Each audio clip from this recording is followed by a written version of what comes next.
Welcome back to Appetite for the Outdoors, brought to you by Carolina Cooker. I'm Chef Chad McIntyre. Today we're going to be doing a fantastic, easy dish, tuna ceviche.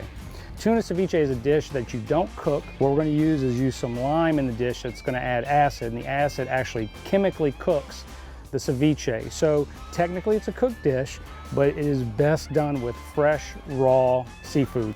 Real simple, just a couple ingredients in here. 1.5 pounds of blackfin, diced up, kind of a fairly small dice on this guy right here. Next we have some cilantro, about 1/4 cup of diced red onions. And then what I've done is I've taken a whole avocado, de-seeded it, and we make a couple little rib marks. This way you can scoop it out right into the bowl.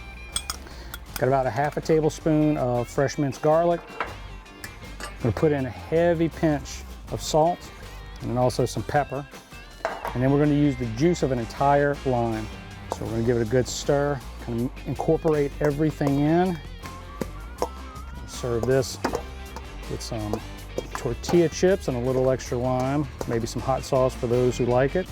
Easy, quick, great dish when the weather's nice. And as always, it's great to catch wild fish, but it's even better incorporated into a fresh meal.